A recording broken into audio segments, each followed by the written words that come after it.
আসসালামু আলাইকুম। ওয়ালাইকুম আসসালাম ওয়া রাহমাতুল্লাহ। ওয়ালাইকুম আসসালাম ওয়া রাহমাতুল্লাহ।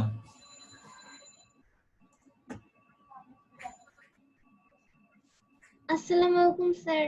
ওয়ালাইকুম আসসালাম ওয়া রাহমাতুল্লাহ।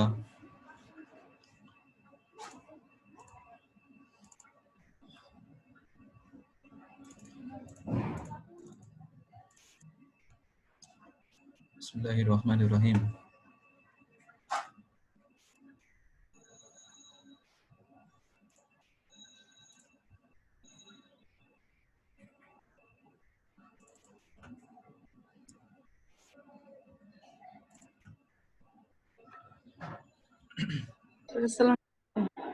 ওয়ালাইকুম আসসালাম। ওয়ালাইকুম আসসালাম ওয়া রাহমাতুল্লাহ।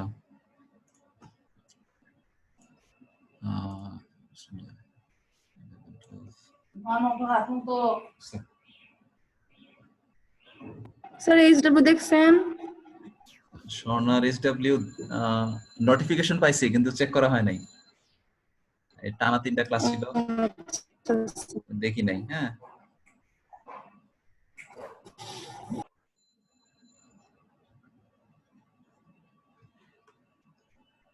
আচ্ছা দেখি।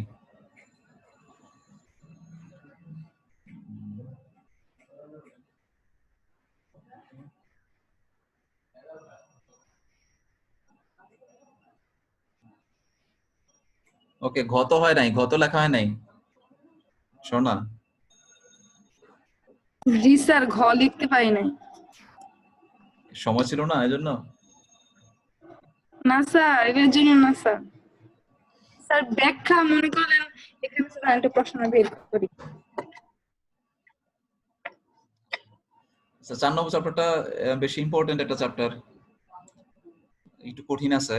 ইনশাআল্লাহ আমি সহজভাবে ব্যাখ্যা করার চেষ্টা করব, বিষয়টা সহজভাবে আলোচনা করব বিষয়টা নিয়ে। তো এটার ভিডিও আছে, তোমরা জানো এই চ্যাপ্টার 4 এর ভিডিওটা, পুরো চ্যাপ্টারের ভিডিও আমি বানায় রাখছি আলহামদুলিল্লাহ। এই স্কুলের চ্যানেলে পাবা, তারপর আমি যে আমার নিজের নামে একটা চ্যানেল করছি সেখানেও পাবা। আমার ওই ভিডিওর কথাগুলোই আমি এখানে বলবো আর কি, বেশি কিছু বলবো না, এর বাইরে আর কিছু বলবো না। তো প্রথমত বলি জীবনী শক্তি এটা কি আসলে। জীবনী শক্তি ইংরেজি হচ্ছে বায়োএনার্জেটিক্স। মূলত এটা হচ্ছে এই বায়োকেমিস্ট্রির একটা শাখা, বায়োকেমিস্ট্রির একটা অংশ। বায়োকেমিস্ট্রি বলতে বোঝায় যে জীবদেহের মধ্যে কিভাবে বিভিন্ন রাসায়নিক বিক্রিয়াগুলো হয় এবং এর মাধ্যমে দেহের মধ্যে বিভিন্ন জিনিস তৈরি হয়, বিভিন্ন জিনিস ভেঙে যায়, শক্তি তৈরি হয়। মানে জীবদেহ আসলে হাজার হাজার রকমের রাসায়নিক বিক্রিয়ার সমষ্টি, এবং আমাদের দেহকে বলা যায় যে রাসায়নিক বিক্রিয়ার একটা কারখানা। বিভিন্ন রকমের জিনিস তৈরি হচ্ছে, ভেঙে যাচ্ছে, তৈরি হচ্ছে, রূপান্তর হচ্ছে, কত কিছু হচ্ছে। তো এই বায়োকেমিস্ট্রি বা প্রাণ রসায়ন এর মধ্যে বায়োএনার্জেটিক্স একটা বিশেষ শাখা, বা ওটারও একটা অংশ, সেই শাখার একটা বিশেষ অংশ, যেখানে আমরা আলোচনা করি যে জীবদের ভেতরে কিভাবে এনার্জি রূপান্তর হয়। বায়ো এনার্জেটিক্স, হ্যাঁ, ইংরেজিতে কথাটা ইয়ে করলে বুঝে আসবে, ব্যাখ্যা করলে বুঝে আসবে যে energy transformation in living organisms or in biological organisms. মানে জীবদের ভেতরে এনার্জি ট্রান্সফরমেশন বা শক্তির রূপান্তর কিভাবে হয় সেটা আসলে বায়োএনার্জেটিক্স এর মধ্যে আলোচনা করা। তো আজকে আমরা দেখবো বায়োএনার্জেটিক্স বলতে কি বোঝায় বা জীবনী শক্তি বলতে কি বোঝায়। তারপরে এটিপি একটা ইম্পর্টেন্ট কেমিক্যাল, রাসায়নিক পদার্থ, অ্যাডিনোসিন ট্রাইফসফেট, এবং এর মতো আরো বেশ কিছু কেমিক্যাল আছে যেগুলো কিনা এই শক্তি রূপান্তরের কাজে সাহায্য করে। সেগুলো কি কাজ? এটিপি অণুটা একটা চক্রের ভেতর দিয়ে যায়, সেই চক্রটাকে বলে ফসফোরিলেশন ডিফসফোরিলেশন চক্র, সেটা দেখবো। এটিপি কে জৈব মুদ্রা বলা হয়, বা ইংরেজিতে বলা হয় বায়োলজিক্যাল কয়েন বা কারেন্সি। কেন বলে, এবং সালোকসংশ্লেষণ কি, আমরা ছোট ক্লাস থেকে পড়ে আসছি যে প্রক্রিয়া উদ্ভিদ খাবার তৈরি করে, সংজ্ঞাটা, রাসায়নিকটা দেখবো। এটা নিয়ে আমরা ডিটেইলে দেখবো সালোকসংশ্লেষণ। ছোট ক্লাসে আমরা সালোকসংশ্লেষণ দেখছিলাম এই একটা বাক্য, যে প্রক্রিয়া উদ্ভিদ খাবার তৈরি করে। এখন এটাকে বিশ্লেষণ করলে আরো অনেকভাবে ভেঙে চুরে অনেকগুলা ভাবে এই ভাগে চিন্তা করা যায়, অনেকগুলো অংশে চিন্তা করা যায়। আমরা সেগুলো দেখবো ইনশাআল্লাহ। তো সবগুলো বিষয় আসবে যে সালোকসংশ্লেষণ কোথায় হয়, গাছের পাতার মধ্যে হয়, ক্লোরোপ্লাস্টের মধ্যে হয়, এবং সালোকসংশ্লেষণকে জারণ বিজারণ প্রক্রিয়া বলা হয়। কেমিস্ট্রিতে পড়ছো জারণ বিজারণ? প্রশান্ত, কেমিস্ট্রিতে পড়তে এখনো শেষ হয় নাই পড়া।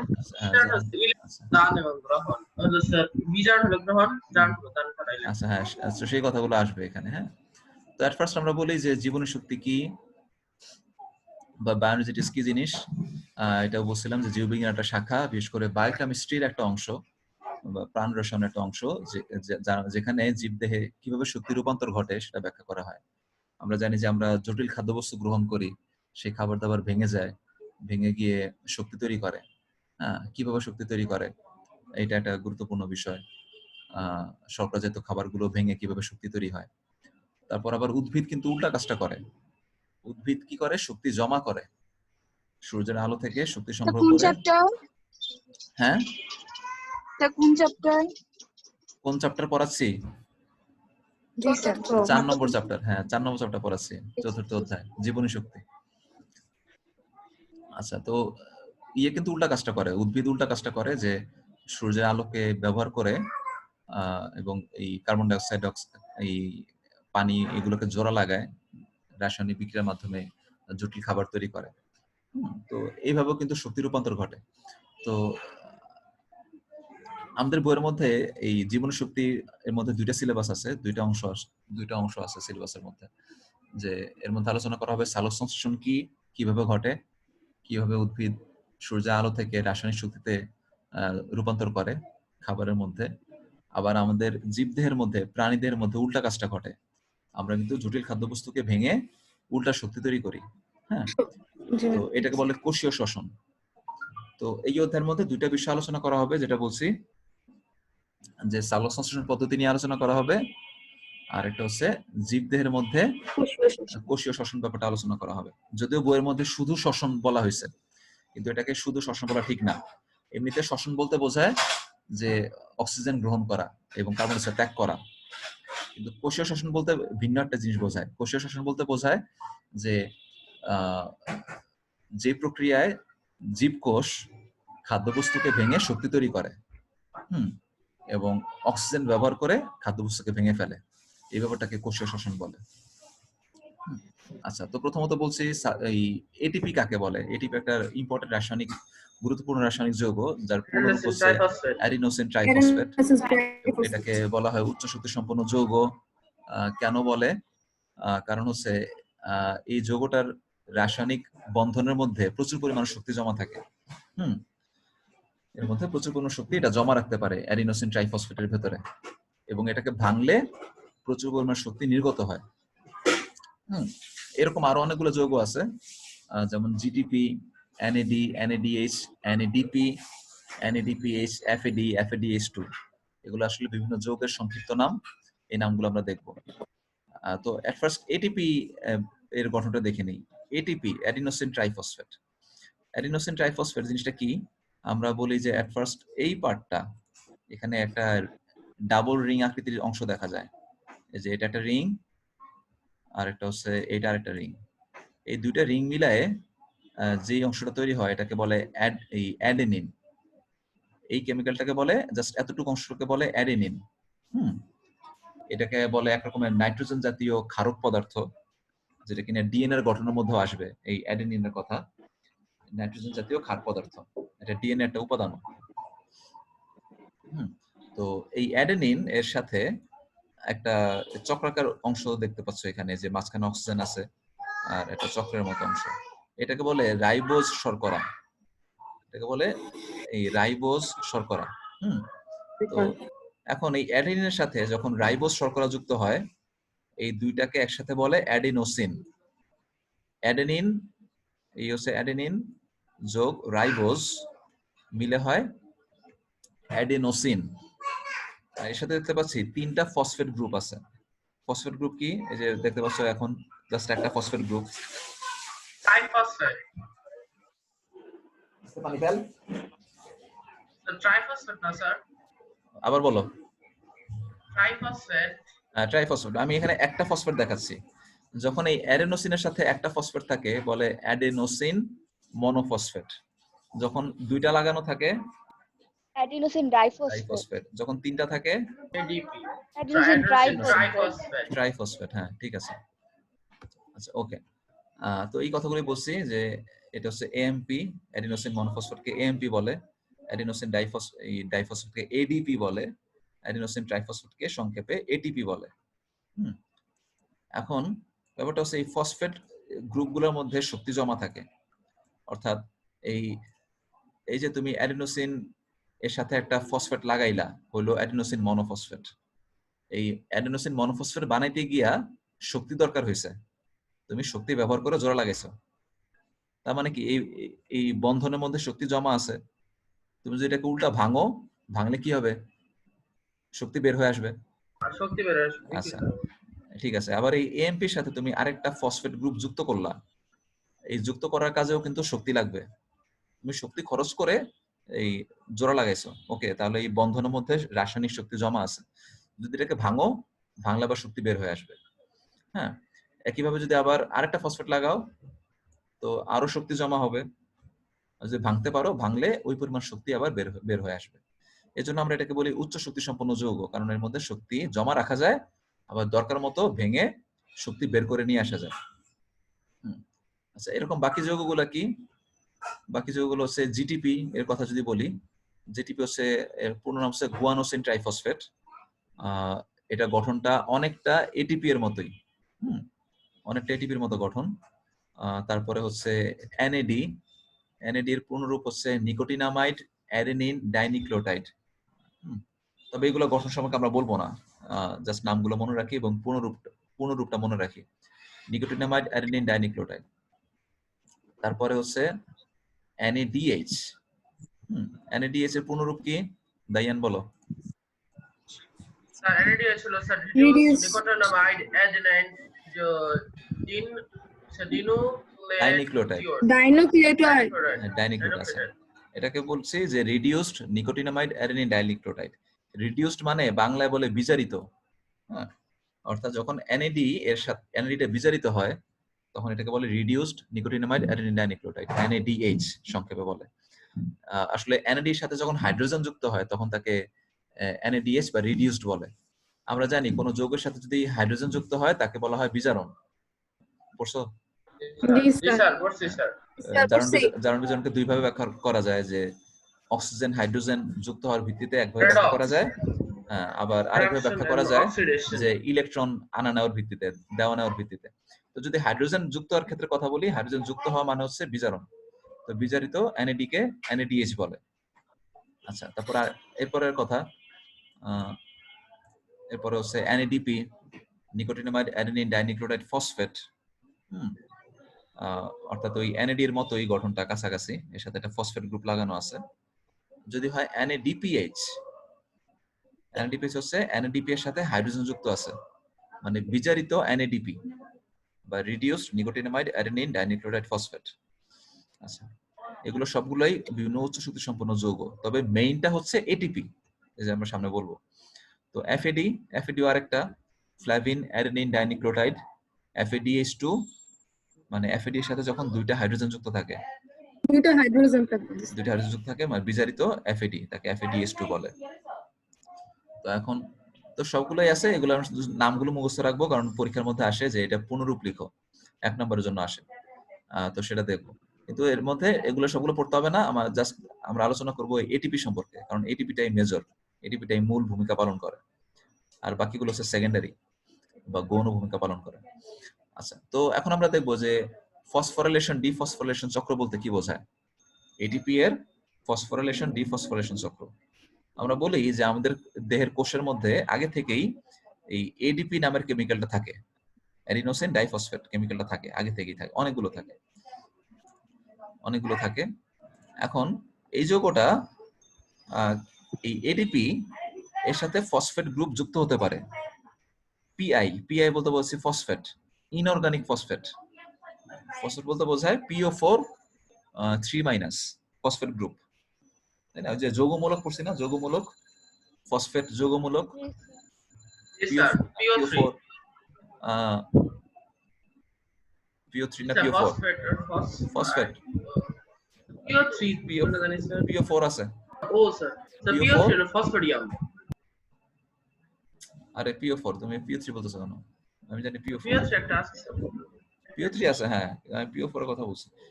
PO4 3- যোজনী 3। তো এখন এর সাথে একটা ফসফেট গ্রুপ যুক্ত হতে পারে, তবে যুক্ত করার জন্য শক্তি দরকার। এই শক্তিটা কোত্থেকে আসবে?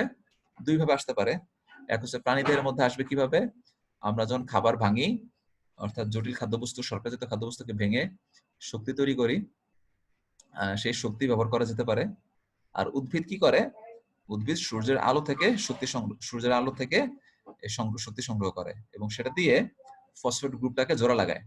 এখন অ্যাডিনোসিন ডাইফসফেট এর সাথে যদি ফসফেট জোড়া লাগানো হয় তাহলে কি হবে? Adenosine Adenosine triphosphate. triphosphate. Triphosphate হবে, হ্যাঁ। তো তখন এটা অ্যাডিনোসিন ট্রাইফসফেট হয়ে গেল। এখন আমরা বলছি তাহলে এই অ্যাডিনোসিন ট্রাইফসফেটের মধ্যে প্রচুর পরিমাণে শক্তি জমা আছে, এর মধ্যে শক্তি সঞ্চিত আছে। ওকে, ভালো কথা। তো এভাবে কোষের মধ্যে থাকা এডিপি শক্তি সংগ্রহ করে এটিপি তে পরিণত হয়, অ্যাডিনোসিন ট্রাইফসফেটে পরিণত হয়। এখন এই এটিপি গুলা পরবর্তীতে এই কোষের মধ্যেই বিভিন্ন কাজে দরকার হয় বা দেহের বিভিন্ন জায়গায় চলে যায়, কোষের মধ্যেই থাকে, ওই কোষের মধ্যে এটিপিটা থাকে এবং এটা বিভিন্ন কাজে লাগে। কি কাজে লাগে? আমরা জানি যে আমাদের দেহের মধ্যে কতগুলো রাসায়নিক বিক্রিয়া করার জন্য শক্তি দরকার। কি করবো? আমাদের দেহের মধ্যে প্রোটিন তৈরি হবে, বিভিন্ন হরমোন তৈরি হবে, বিভিন্ন কেমিক্যাল এনজাইম তৈরি হবে। এইসব কেমিক্যাল রিঅ্যাকশন করার জন্য শক্তি দরকার। তো এই শক্তিটা কোত্থেকে আসবে? এই শক্তিটা সাপ্লাই করবে কে? এই এটিপিটাই সেখানে গিয়ে সাপ্লাই করবে। এই আচ্ছা, তো একটা কথা বলতে ভুলে গেছিলাম, সেটা হচ্ছে এই যে অ্যাডিনোসিন ডাইফসফেটের সাথে ফসফেট গ্রুপকে যুক্ত করলাম, এটিপি তৈরি করলাম, এই প্রক্রিয়াটাকে বলা হয় ফসফোরাইলেশন। ফসফোরাইলেশন বলতে বোঝায় এটিপির সাথে অজৈব ফসফেট যুক্ত করে এটিপি তৈরি করার প্রক্রিয়া। বোঝা গেছে? আচ্ছা, তারপরে এখন বলছিলাম যে এই এটিপি দরকার অনুযায়ী এবার ভেঙেও যেতে পারে। ভেঙে গিয়ে কি করে? ফসফেট গ্রুপ এবং এডিপি আকারে আলাদা হয়ে যায়। ঠিক যেমন দুইটা জোড়া লেগে এটিপি তৈরি হয়েছিল, সেই এটিপি ভেঙে আবার আগের মতো হয়ে যায়। কিন্তু এই সময়টাতে কি হয়? শক্তি বের করে দেয়। যে শক্তিটা সে জমা করছিল সেই শক্তি সে বের করে দেয়। এই শক্তি কি কাজে খরচ হয়? বিভিন্ন বিপাকীয় কাজে খরচ হয়। বিপাকীয় কাজ বলতে বোঝাচ্ছি আমার দেহে কোষের জন্য শক্তি দরকার, কোষ বেঁচে থাকার জন্য, বিভিন্ন কাজ করার জন্য, প্রোটিন তৈরি করার জন্য, হরমোন এনজাইম বিভিন্ন জিনিস গঠন করার জন্য, দেহের বৃদ্ধির জন্য, তাই না? কত রকমের কাজ আছে।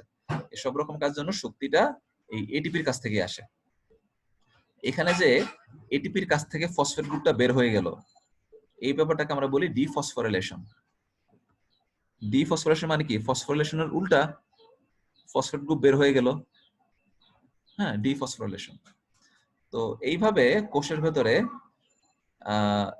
এই এটিপি তৈরি এবং তারপর সেখান থেকে আবার এডিপি তৈরি, এটা চক্রাকারে সবসময় চলতে থাকে।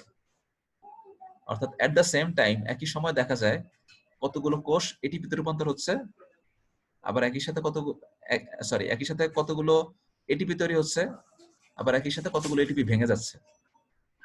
হ্যাঁ, একই সাথে শর্করার খাবারকে ব্যবহার করে এটিপি তৈরি করা হচ্ছে, একই সাথে আবার বিভিন্ন বিপাকীয় কাজের শক্তি সরবরাহ করার জন্য সেগুলো ভেঙে যাচ্ছে। তার মানে একই যৌগ বারবার চক্রাকারে মানে ঘুরতে থাকে। একই জিনিস ভেঙে যায়, এডিপি তৈরি করে, সেটাই আবার জোড়া লেগে এটিপি তৈরি করে। একই কেমিক্যালটা বারবার রিসাইকেল হইতে থাকে, চক্রাকারে রূপান্তর হইতে থাকে। যখন সে শক্তি সরবরাহ করে তখন হয়ে যায় ডাইফসফেট, যখন শক্তি সংগ্রহ করে তখন হয়ে যায় কি? ট্রাইফসফেট। তো এই চক্রাকারে যে বিক্রিয়া চলতে থাকে এটাকে বলা হয় এই ফসফোরাইলেশন ডিফসফোরাইলেশন চক্র। বোঝা গেছে? আসসালামু আলাইকুম। ওয়ালাইকুম আসসালাম ওয়া রাহমাতুল্লাহ। স্যার বুঝছি। ভালো আছেন স্যার? জি স্যার, ভালো আছি স্যার। আপনি কেমন আছেন? আলহামদুলিল্লাহ আছি ভালো। স্টুডেন্ট যারা আছো আশা করছি সবাই ভালো আছো। আওয়াজ দেওয়ার দরকার নাই, একজন শুধু বলো কোনো প্রবলেম আছে কিনা, ক্লাস রিলেটেড কোনো প্রবলেম আছে কিনা। না স্যার। না স্যার। না স্যার। দেখো, ক্লাস রিলেটেড কোনো প্রবলেম থাকলে মানে কখনোই কখনোই কোনো কিছু হাইড করবে না। ইনশাআল্লাহ আমাদের আগে কিছু সমস্যা ছিল, আমরা আশা করি আমরা কাটিয়ে উঠতে পেরেছি। আমরা এখন পড়াশোনায় সম্পূর্ণ মনোযোগী। এখন আর কোনো রকমের এদিক সেদিক, কোনো রকমের শয়তানের ওয়াসওয়াসায় আমাদের মনোযোগ দেওয়ার সুযোগ নাই, সময় নাই, দরকার নাই। আল্লাহ পাক আমাদেরকে এই সমস্ত ঘটনা থেকে হেফাজত করুক। আর এখন তোমরা একটা জিনিস মনে রাখবে যে আমাদের অনলাইনে ক্লাস হচ্ছে 3টা পিরিয়ড প্রতিদিন, যেখানে আমাদের স্কুল খোলা থাকলে ক্লাস হতো 8টা, 9-10-এ 8টা পিরিয়ড হতো, তাই না? তো সেখানে আমাদের 3টা পিরিয়ড হচ্ছে। তো সুতরাং সিলেবাস, বই শেষ করা, এই বিষয়টার অনেকটা দায় দায়িত্ব তোমাকে নিতে হবে। আমরা আমাদের সাধ্য মতো, আমাদের অথরিটির নির্দেশনা মতো আমরা কাজ করছি, বুঝছো? এই ক্ষেত্রে তোমরা তোমাদের দায়িত্বটুকু যদি পালন না করো তাহলে নিজের কাছেও দায়বদ্ধ থাকবে এবং আল্লাহর কাছেও দায়বদ্ধ থাকবে। সুতরাং আমরা আমাদের অংশ থেকে আমরা আমাদের সাধ্য মতো ইমানি দায়িত্ব হিসাবে আমরা আমাদের চেষ্টাটুকু করছি। এখন তোমাদের অংশের কাজটুকু তোমাদের করতে হবে। যদি না করো, ক্ষতিগ্রস্ত হলে তুমি হবে, তোমার পরিবার হবে, হ্যাঁ, আমাদেরও ক্ষতি হবে। সুতরাং আমরা কেউই ক্ষতি চাই না। আল্লাহ পাক আমাদের ক্ষতির হাত থেকে রক্ষা করুন। আর সবাই পড়াশোনায় মনোযোগ দিবে। তোমাদের 8টা 20 থেকে 20 মিনিটের বিরতিতে 40 মিনিট করে করে 3টা পিরিয়ড হচ্ছে, 11টায় ক্লাস শেষ হচ্ছে, একটু সময় রেস্ট নিবে, তারপরে একটু ফ্রেশ হয়ে আবার পড়াশোনা করবে। একটা রুটিন, সুন্দর একটা রুটিন করে ওভাবে চলবে। বাইরে ঘোরাফেরা নাই, কিচ্ছু নাই, আড্ডা নাই। সুতরাং এই মানে আমি বলতে চাচ্ছি যে এই করোনা পরিস্থিতিতেও যদিও আমাদের এখন কিছুই করার নাই, সবকিছু আল্লাহর হুকুমে হয়, হ্যাঁ, তারপরেও সময়টুকু ভালোভাবে কাজে লাগাতে চাইলে কাজে লাগানোর অনেক রাস্তা আছে, বুঝছো? আর সবসময় মানে যে যে ধর্মের আছো, সৃষ্টিকর্তার কথা অন্তরে সবসময় জাগরিত রাখবে, তাহলেই তুমি শয়তান দ্বারা প্ররোচিত হবে না। এই কথাগুলো মেনে চলার চেষ্টা করবে। আর যেহেতু এখন বাইরে যাচ্ছ না, ঘরে থাকছো, ছেলে মেয়ে সবাই যার যার ধর্মীয় অনুশাসন গুলা মেনে চলবে। মুসলমান যারা নামাজ কালাম 5 ওয়াক্ত পড়বে, সৃষ্টিকর্তার কাছে সাহায্য চাইবে, হ্যাঁ, তাহলেই সাহায্য পাবে। না হলে পৃথিবীর কোনো শক্তি নাই, তোমাকে অক্সফোর্ডের টিচার দিয়ে পড়াইলেও কোনো লাভ নাই যদি আল্লাহ তাআলার রহমত তোমার মধ্যে না থাকে। ঠিক আছে, আমি মাঝে মধ্যে তোমাদের ক্লাসে আসি, কথা বলি না, চুপচাপ ভিজিট করে চলে যাই। তো অনেকদিন যাবত কোনো বিষয় নিয়ে কথা হচ্ছে না, যে ক্লাসের সমস্যা আছে কিনা, তাই জানতে চাইলাম। যদি কোনো সমস্যা থাকে আমাকে এরকম একসাথে বলতে পারো অথবা ইন্ডিভিজুয়ালি বলতে পারো। ঠিক আছে, ক্লাস করো, ভালো থেকো। স্যার একটা সমস্যা ছিল স্যার। জি, কে বলছো? স্যার আমি দায়ের একটা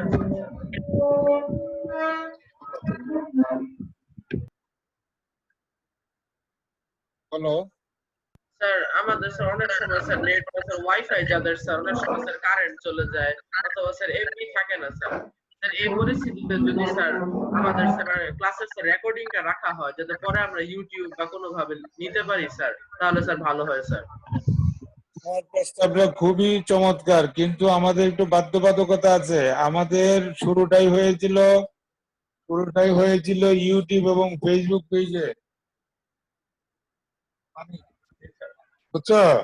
এখন আমাদের সেনা সদর থেকে নির্দেশনা আসছে যে আমরা যেন অনলাইন ক্লাসে থাকি এবং আমরা ইউটিউবে ফেসবুকে কোনো কিছু আপলোড না করি।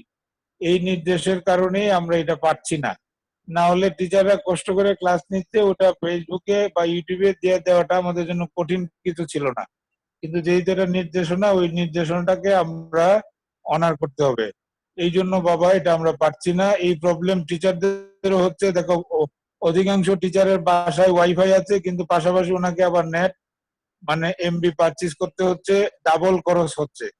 তারপরেও কিছু করার নাই বাবা। এটা এই ক্ষেত্রে তোমাকে ব্যবস্থাটা তোমাকেই করতে হবে। আমাদের এই নিষেধাজ্ঞা থাকার কারণে আমরা এটা পারছি না, না হলে এই কাজটা আমাদের জন্য খুব কঠিন কাজ ছিল না, আমরা এটা ইচ্ছা করলেই পারতাম। ঠিক আছে, ধন্যবাদ। ক্লাস করো, আমি আপাতত বিদায় নিচ্ছি। আসসালামু আলাইকুম। আসসালামু আলাইকুম। আচ্ছা, তাহলে এটিপি ফসফোরাইলেশন ডিফসফোরাইলেশন প্রক্রিয়া সম্পর্কে জানলাম।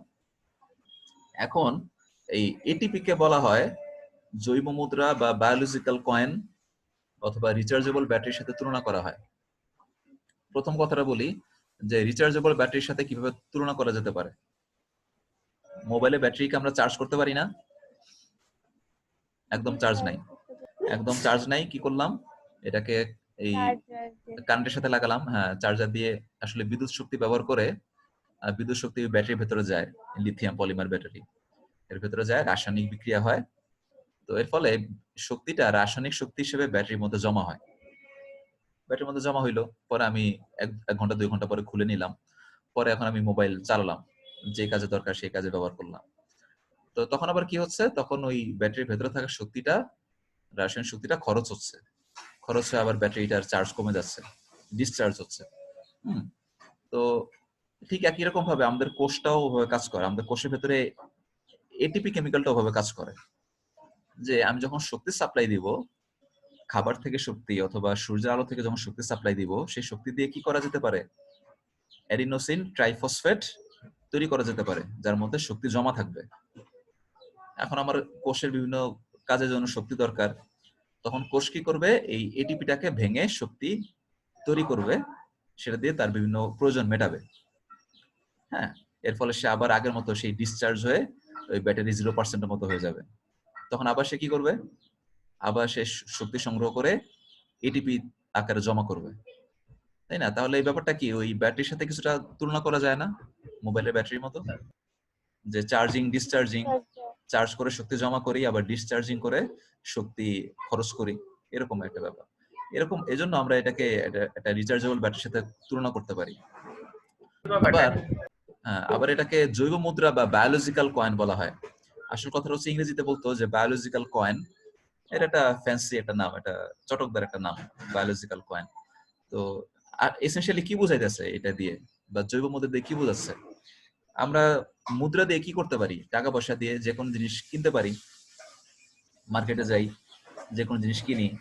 আবার আমি যদি কৃষক হয়ে থাকি বা কিছু একটা করি, তাহলে আমি কি করলাম, আমি ধান বিক্রি করলাম, ধান বিক্রি করে টাকা পেলাম, তাহলে ধান বিক্রি করে টাকা পেলাম, পরে সেই টাকা দিয়ে আবার দরকার মতো বিভিন্ন জিনিস কিনতে পারি।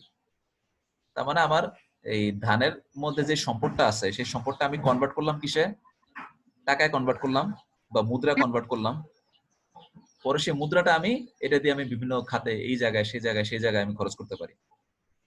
তো ব্যাপারটা এভাবে কম্পেয়ার করা যায় যে আমি সূর্যের আলো অথবা খাবার থেকে পাওয়া শক্তি, সেটা খরচ করে কি বানাইলাম, টাকার মতো কি পাইলাম, অ্যাডিনোসিন ট্রাইফসফেট পেলাম। ঠিক যেরকম ভাবে ধান বিক্রি করে টাকা পেতাম, মুদ্রা পেতাম, সেরকম ভাবে আমি সূর্যের আলো ব্যবহার করে বা খাবার অণু ভেঙে অ্যাডিনোসিন ট্রাইফসফেট পেলাম। এখন আমি অ্যাডিনোসিন ট্রাইফসফেটকে বিভিন্ন জায়গায় পাঠাতে পারি। কিছু অ্যাডিনোসিন ট্রাইফসফেট দিয়ে আমি কোষের অঙ্গাণু তৈরি করলাম, কিছু দিয়ে হরমোন তৈরি করলাম, কিছু দিয়ে এনজাইম তৈরি করলাম, কিছু দিয়ে আমি পরিশ্রম করলাম, দৌড়দৌড়ি করলাম, যেই কাজে যেটা দরকার সব জায়গাতে আমি এটিপি খরচ করতে পারি। তো ঠিক এটা টাকা পয়সার মতো, টাকা পয়সা যেরকম ভাবে বিভিন্ন জায়গায় বিভিন্ন কাজে খরচ করা যায়, এটিপি কেও কোষের বিভিন্ন প্রয়োজনে খরচ করা যায়। ঠিক আছে, এই জন্য এরকম একটা তুলনা বা অ্যানালজি দেওয়া হয়। আচ্ছা, তারপরে আমরা বলি সালোকসংশ্লেষণ কোথায় হয়? পাতার মধ্যে হয়। হ্যাঁ, তো একটু দেখি।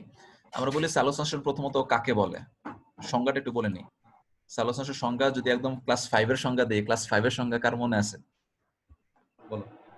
উদ্ভিদ যে প্রক্রিয়ায় খাদ্য তৈরি করে তাকে সালোক সংশ্লেষণ বলে। আচ্ছা পাতায় খাদ্য তৈরির প্রক্রিয়া। ঠিক আছে, এত ক্লাস 5 এর স্যার পড়া। কিছুদিন আগে এখন তো 9 এ উঠছে, এখন 9 এর সংজ্ঞাটা একটু বড়। সংজ্ঞাটা কেমন?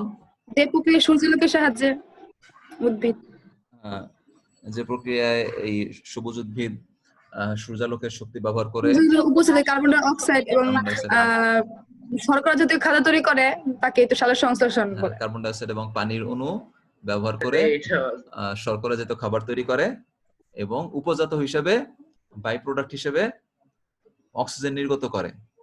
এই প্রক্রিয়াটাকে সালোক সংশ্লেষণ বলে। হ্যাঁ, তখন যেহেতু একটু বড় হয়েছি তখন আমাদের সংজ্ঞাটা একটু বড় করে স্ট্যান্ডার্ড উপায় লিখতে হবে। হ্যাঁ, আচ্ছা, তো এই সংজ্ঞা আমরা বললাম। তারপরে আমরা বলি এটা কোথায় হয়? সকল সবুজ উদ্ভিদে ঘটে। এছাড়াও শ্যাওলাও কিন্তু একরকম উদ্ভিদ, সকল শৈবাল, মস, ফার্ন এগুলো উদ্ভিদ। তারপরে আরো হয় এই সালোক সংশ্লেষণ হয় কিছু ব্যাকটেরিয়ার মধ্যে, নীলাভ সবুজ শৈবাল তারাও কিন্তু সালোক সংশ্লেষণ করতে পারে। হ্যাঁ, ওই যে মনের মধ্যে আছে যারা নস্টক, সায়ানোব্যাকটেরিয়া, অ্যানাবিনা যাদেরকে বলে, নীলাভ সবুজ শৈবাল, হ্যাঁ, তারাও সালোক সংশ্লেষণ করতে পারে। আর এরা এই ক্ষেত্রে কি করে? এই ক্ষেত্রে তারা শক্তিটা পায় সূর্যের আলো থেকে। রাসায়নিক মূলত এখানে কি হয়? রাসায়নিক বিক্রিয়ার কথা বলছি না, এই বিক্রিয়া যেটা হয় কার্বন ডাই অক্সাইড এবং পানির অণুকে যুক্ত করা হয়, শর্করা তৈরি হয়, পানির অণু তৈরি হয় এবং অক্সিজেনও তৈরি হয়। এখানে অক্সিজেনটাকে বলা হয় উপজাত পদার্থ বা বাই প্রোডাক্ট। বাই প্রোডাক্ট কাদেরকে বলে? যেটা কিনা আমার মূল উপাদান না, এটা মূল চাওয়ার জিনিস না, কিন্তু এটা সাথে দিয়ে তৈরি হয়, ওইটা আমাকে নতুন একটা কিছু দেয়। হ্যাঁ, উপজাত পদার্থ। অর্থাৎ আমার মূল ফোকাসটা ছিল কি তৈরি করা? শর্করা তৈরি করা। মূল উদ্দেশ্য ছিল শর্করা তৈরি করা। তো শর্করা তৈরি করতে গিয়ে আরেকটা গুরুত্বপূর্ণ জিনিস পাইলাম, অক্সিজেন। এই জন্য এই অক্সিজেনটাকে বলা হয় এক্সট্রা একটা উৎপাদিত জিনিস, অতিরিক্ত জিনিস। এটাকে বলে উপজাত পদার্থ, উপজাত পদার্থ বা বাই প্রোডাক্ট। ওকে, এখন কোথায় হয়? আমরা জানি পাতার, বড় উদ্ভিদের পাতার মেসোফিল টিস্যুর ক্লোরোপ্লাস্টে। পত্ররন্ধ্রে না, পত্ররন্ধ্রে তো কার্বন ডাই অক্সাইড ঢোকে। আচ্ছা দেখি, কার্বন ডাই অক্সাইড। আচ্ছা এটা একটা পাতা। হ্যাঁ, এই পাতা একটু খেয়াল করি, এটা একটা পাতার ক্রস সেকশন। একটা পাতাকে কাটলে ক্রস সেকশন করলে ভেতরে কি পাওয়া যায়? এটা হচ্ছে পাতার উপরের দিকের অংশ, আর এটা হচ্ছে একদম নিচের দিকের অংশ। পাতার উপরের দিকের অংশে কিন্তু কোনো পত্ররন্ধ্র নাই, ছিদ্র নাই, নিচের দিকে আছে। নিচে যে ছিদ্র সেটার নাম কিন্তু স্টোমাটা। দেখো ইংরেজিতে লেখা স্টোমাটা গার্ড সেল। আচ্ছা, তারপরে উপর দিকের অংশটা হচ্ছে ঊর্ধ্বত্বক বা আপার এপিডার্মিস, আর একদম নিচের দিকে হচ্ছে নিম্নত্বক বা লোয়ার এপিডার্মিস। এবং পাতার উপরে একটা কিউটিকল নামে একটা আবরণ থাকে, মোম জাতীয় পদার্থের আবরণ থাকে, সেটা জানি। এখন এই আমরা উপরের স্তর নিচের স্তর বাদ দেই, দেখি যে এখানে সবুজ সবুজ কোষ আছে কতগুলো। উপর দিকে লম্বা লম্বা সবুজ কোষ আছে, আবার নিচের দিকে গোল গোল সবুজ কোষ আছে, দেখতে পাচ্ছি। এখন এই দুই রকমের কোষকেই একত্রে বলে মেসোফিল টিস্যু। এই দুই রকমের কোষগুলোকে একত্রে মেসোফিল টিস্যু বলে। এখন মেসোফিল টিস্যু অবশ্য দুই রকমের, উপরগুলো হচ্ছে লম্বা লম্বা, নিচেগুলো হচ্ছে গোল গোল। এখন উপরের লম্বা লম্বা মেসোফিল কোষগুলোকে বলে প্যালিসেড প্যারেনকাইমা। হ্যাঁ, উপরগুলোকে বলে এই প্যালিসেড প্যারেনকাইমা, আর নিচের দিকের কোষগুলোকে বলে স্পঞ্জি প্যারেনকাইমা। হ্যাঁ, নিচের দিকগুলো বলে স্পঞ্জি প্যারেনকাইমা। আচ্ছা, তো যেটাই হোক, এই দুই রকমের মেসোফিল টিস্যুর মধ্যেই ক্লোরোফিল যেহেতু থাকে, ক্লোরোপ্লাস্ট থাকে, ক্লোরোফিল থাকে, এই কারণে সেখানে সালোক সংশ্লেষণ হতে পারে। আরেকটা জিনিস দেখো, যে পাতার ভেতর দিয়ে এই যে লম্বা লম্বা পাইপের মতো জিনিসগুলো চলে গেছে, এই পাইপের মতো জিনিসগুলো কি আসলে? হ্যাঁ, জাইলেম এবং ফ্লোয়েম। আমরা উপর থেকে দেখি যে পাতার মধ্যে কতগুলা শিরা উপশিরা আছে, কতগুলা শিরা উপশিরা আছে। এই শিরা উপশিরা গুলো হচ্ছে আসলে এই জাইলেম ফ্লোয়েমের শাখা পোশাখা। হ্যাঁ, যেটা হয় এই জাইলেমের শাখা পোশাখা গুলো কাণ্ডের ভেতর দিয়ে একদম পাতা পর্যন্ত পৌঁছায়।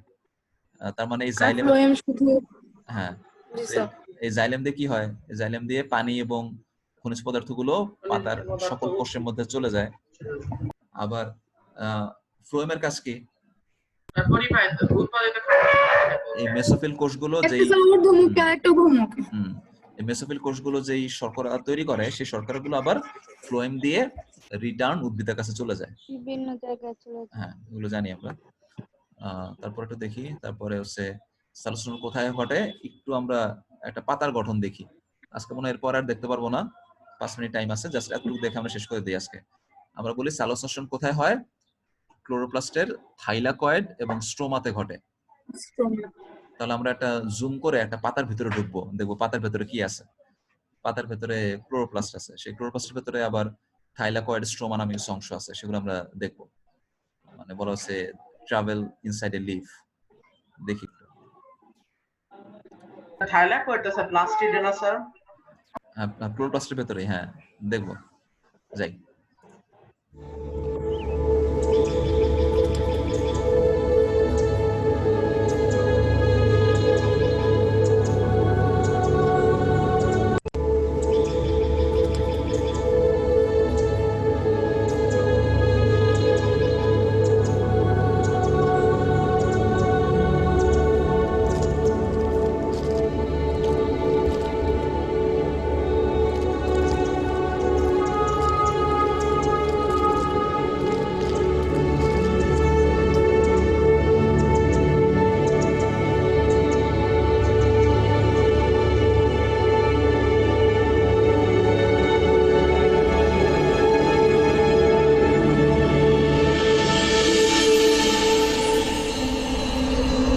এটা কি পত্ররন্ধ্র না? পত্ররন্ধ্র স্যার। এগুলো সবগুলো কোষ। যে কোন কোষ এগুলা?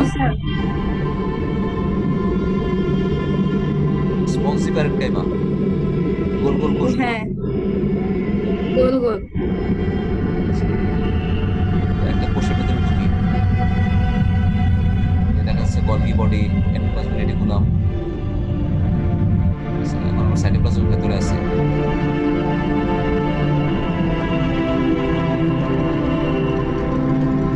এগুলো সব অ্যানিমেশন, এগুলো তার আসল না, কম্পিউটারে বানানো ভিডিও। অবস্থা খুব সুন্দর করে করছে। এখন চলে যাচ্ছি কোথায়? অঙ্গাণুর ভিতরে। এই অঙ্গাণুর নাম কি? প্লাস্টিক। প্লাস্টিক, ক্লোরোপ্লাস্টের ভিতরে ঢুকলাম। ক্লোরোপ্লাস্টের ভিতরে দুইটা অংশ। প্রথমত বলি যে যে জলীয় অংশটা আছে, এই জলীয় অংশ বা ম্যাট্রিক্স, এটাকে আমরা বলি স্ট্রোমা। ক্লোরোপ্লাস্টের জলীয় অংশ বা ম্যাট্রিক্সকে বলা হয় স্ট্রোমা। আর এখানে যে গোল গোল ডিস্কের মতো অংশ দেখতে পাচ্ছি, এই ডিস্কগুলোকে বলে থাইলাকয়েড। হ্যাঁ, তো আমরা বলি এই থাইলাকয়েডের মধ্যে কিছু রিঅ্যাকশন হয়, রাসায়নিক বিক্রিয়া হয়, বা স্ট্রোমার মধ্যে বাকি রিঅ্যাকশন গুলো হয়। হ্যাঁ, এই সবগুলো রিঅ্যাকশন মিলে সালোকসংশ্লেষণটা হয়। আমরা বলি যে পুরো সালোকসংশ্লেষণ বিক্রিয়াটা 50টা রাসায়নিক বিক্রিয়ার ধাপে ধাপে সংঘটিত হয়। এক দাগে এক লাফে যে এই সব হয়ে যায় তা না, 50টা ধাপ অতিক্রম করে, 50টা রাসায়নিক বিক্রিয়ার ধাপ অতিক্রম করে তারপরে এক অণু গ্লুকোজ তৈরি হয়। তো এর মধ্যে প্রথম দিকের বিক্রিয়াগুলো হয় থাইলাকয়েডের মধ্যে, পরেগুলো হয় স্ট্রোমার মধ্যে। হ্যাঁ, আমরা সেগুলো সামনে দেখবো ইনশাআল্লাহ। এই হচ্ছে ব্যাপার। তো আমরা এগুলো সামনে দেখবো না, যে সালোকসংশ্লেষণ রাসায়নিক বিক্রিয়া ইনশাআল্লাহ আমরা কালকে দেখবো না, নেক্সট দিনে। সালোকসংশ্লেষণ রাসায়নিক বিক্রিয়াটা কি আমরা জানি যে 6 অণু কার্বন ডাই অক্সাইড, 12 অণু পানি বিক্রিয়া করে 1 অণু গ্লুকোজ তৈরি করে, 6 অণু পানি এবং 6 অণু অক্সিজেন তৈরি করে। এক্ষেত্রে শক্তিটা আসে আলোর কাছ থেকে, এবং বিক্রিয়াটা হতে হবে কোথায়? অবশ্যই ক্লোরোফিল অণুর মধ্যে হতে হবে। আমরা বলি থাইলাকয়েড মেমব্রেনের মধ্যে ক্লোরোফিল অণু থাকে, সেখানে হতে হবে। তো এগুলো আসলে আমরা নেক্সট দিনে ব্যাখ্যা করবো, সালোকসংশ্লেষণ রাসায়নিক বিক্রিয়াটা কেমন, এটাকে জারণ বিজারণ প্রক্রিয়া কেন বলে, এগুলো ইনশাআল্লাহ নেক্সট দিনে বলবো। আজকে আমরা কি বললাম আমরা একটু দেখি। আজকে আমরা প্রথমত বললাম যে জীবনের শক্তি কাকে বলে। জীবন শক্তি হচ্ছে জীববিজ্ঞানের একটা বিশেষ পড়াশোনার বিষয়, যেখানে জীবদেহের শক্তির রূপান্তর সম্পর্কে আলোচনা করা হয়। তো মোটা দাগে দুইটা বিষয় আসে এর মধ্যে, সালোকসংশ্লেষণ এবং কোষীয় সংশ্লেষণ। কোষীয় শোষণ। সালোকসংশ্লেষণ হলো যে প্রক্রিয়ায় সবুজ উদ্ভিদ সূর্যালোকে রাসায়নিক শক্তিতে রূপান্তর করে, আর যেভাবে জীবদেহের কোষগুলো খাবারের জমা করা শক্তিকে ভেঙে এটিপি তৈরি করে, সেটাকে কোষীয় শ্বসন বলে। ঠিক আছে, অ্যাডিনোসিন ট্রাইফসফেটের কথা বলেছি, এটা হচ্ছে প্রধান উচ্চ শক্তি সম্পন্ন যৌগ। এছাড়া আরো অনেকগুলো যৌগ আছে, এই যৌগগুলোর নামগুলো মুখস্থ করবা, পূর্ণরূপ মুখস্থ করবা। তারপরে হচ্ছে এই ফসফোরিলেশন ডিফসফোরিলেশন চক্র কাকে বলে, এই চক্রটা তোমাদের হোমওয়ার্ক থাকবে, শোনো এটা তোমাদের হোমওয়ার্ক যে এটিপি এর ফসফোরিলেশন ডিফসফোরিলেশন চক্রটা ব্যাখ্যা করো, ঠিক আছে? এটা তোমাদের হোমওয়ার্ক থাকবে, এটা হোমওয়ার্ক করে সবাই জমা দিবা, এটা ছবি আঁকবা, ব্যাখ্যা করবা। আমার ক্লাস টাইম শেষ হয়ে যাচ্ছে। তারপর আমরা বলি সাবস্ট্রেট কোথায় হয়, গাছের পাতার মধ্যে হয়, সংজ্ঞা জানলাম, ঠিক আছে?